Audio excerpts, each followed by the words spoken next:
Anurag Thakur live है हमारे साथ। अनुराग ठाकुर, बधाई हो, आपने बहुत मेहनत की है, बहुत मेहनत की है इन्होंने।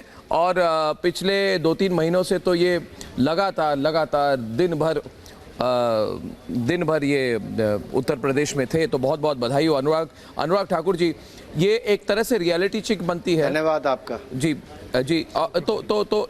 आपको क्या लगता है कि आप मैसेज क्या गया है पूरे चुनाव को देखते हुए? 4 राज्यों में आप सरकार बना रहे, तो ओवरऑल मैसेज क्या जा रहा है?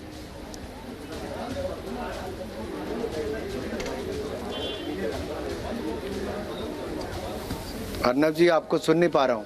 मैं कह रहा हूं ओवरऑल मैसेज क्या है? आवाज आ रही है अनुराग जी? मैं कह रहा हूं ओवरऑल मैसेज क्या जा रहा है? आ रही है। ओवरऑल मैसेज क्या है? वोटरों ने क्या मैसेज भेजा है इस बार? वोटर्स ने, मतदाताओं ने एक संदेश स्पष्ट किया है कि मोदी जी देश के लोकप्रिय नेता हैं, देश और दुनिया में सर्वाधिक लोकप्रिय नेता के रूप में उभरे। और आज के चुनावी नतीजे बताते हैं कि किस तरह से मोदी जी की छवि ने भारतीय जनता पार्टी को 4 राज्यों में जीत दर्ज करवाई है। उत्तर प्रदेश, जो पिछले कई दशकों में जो कोई राजनीतिक दल नहीं कर पाया, वो भारतीय जनता पार्टी ने किया है। और मोदी जी का एजेंडा सुशासन का, विकास का, गरीब कल्याण का, इसी के ऊपर जनता ने मुहर लगाई है। योगी जी ने जो कानून व्यवस्था में सुधार किया, अपराधी माफियों गुंडों से मुक्ति दिलाई, उसके कारण बसपा सपा कांग्रेस आई की पूर्ण सफाई करवा कर दिखाई है। यही नहीं, गरीब कल्याणकारी योजनाओं को जन जन तक पहुंचाया, जिसके कारण एक बार फिर कमल का फूल खिलकर बाहर आया है। अनुराग जी, ये भी आपको मैं कहना चाहता हूं अर्नब जी, भारतीय जनता पार्टी के सामने बसपा सपा कांग्रेस आई, कोई ईमानदार चेहरा पेश नहीं कर पाई। अखिलेश जी अपने आप को नई छवि के साथ प्रस्तुत करना चाहते थे, कहते थे नई हवा है, नई सपा है, लेकिन उत्तर प्रदेश पूरा कहता था वही हवा है, वही सपा है, जनता इनसे खफा है। और 10 मार्च को अखिलेश यादव जी भी कह रहे हैं ईवीएम बहुत बेवफा है। अनुराग जी, क्योंकि एक बार गृह मंत्री जी ने कहा था कि 2022 जीतना बहुत जरूरी है 2024 के लिए, तो अब आप आश्वस्त हैं कि 2024 की भी लाइन क्लियर हो गई है?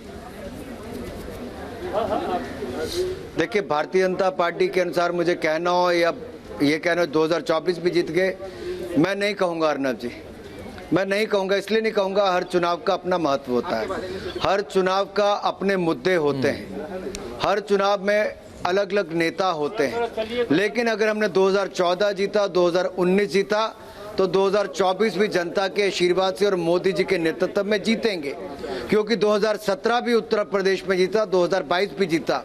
हम यहाँ से अपने कामकाज को और मजबूत करेंगे। देश के सबसे बड़े राज्य जनसंख्या के आधार पर उत्तर प्रदेश में गरीब कल्याणकारी योजनाओं को और धरातल पर और मजबूती से लागू करेंगे। उत्तर प्रदेश को जो दूसरे नंबर की अर्थव्यवस्था बनाया, अब नंबर 1 की अर्थव्यवस्था बनाएंगे। उत्तर प्रदेश में जो गुंडा माफिया राज मुक्त करवाया है, उसको और दृढ़ता से लागू करेंगे। ये जीत का सेहरा तो उत्तर प्रदेश के चहुमुखी विकास के लिए है, गरीब कल्याण को और मजबूत करने के लिए है। और 2024 से पहले हम इतना और काम करके दिखाएंगे कि 80 सीटों में से एक नया इतिहास रचने का काम उत्तर प्रदेश में करेंगे।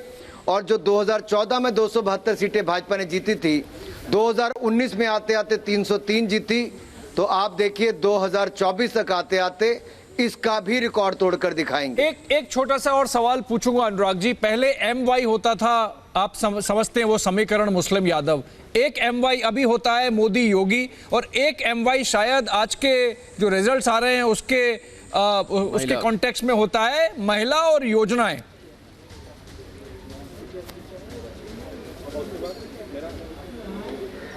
हाँ, आप इसको कुछ भी ले सकते हैं, मोदी योगी भी कह सकते हैं, मोदी जी की योजनाएं भी कह सकते हैं, महिला युवा भी कह सकते हैं, क्योंकि MY फैक्टर निश्चित तौर पर बदला है। और ये हमने जब जाति धर्म से उठकर बढ़ाया सम्मान, सबसे पहले गरीब कल्याण, तो गरीब कल्याण में कहीं ना कहीं समाज का हर वर्ग आता है। हमने कोई जाति धर्म नहीं देखा, लेकिन हर गरीब को मान सम्मान देने का काम किया है। महिलाओं को सुरक्षा, सम्मान, अधिकार देने के काम किए, ट्रिपल तलाक से निजात दिलाई, 18 साल से बढ़ाकर 21 साल उम्र शादी की। गरीबों को 43 लाख पक्के मकान बनाए, हर घर तक बिजली पहुंचाई, हर घर को शौचालय दिया, रसोई गैस का सिलेंडर दिया, 15 करोड़ लोगों को मुफ्त में 2 बार राशन देने का काम किया और 5 लाख का इलाज दिया। तो क्यों ना जनता मोदी जी, योगी जी को वोट दे।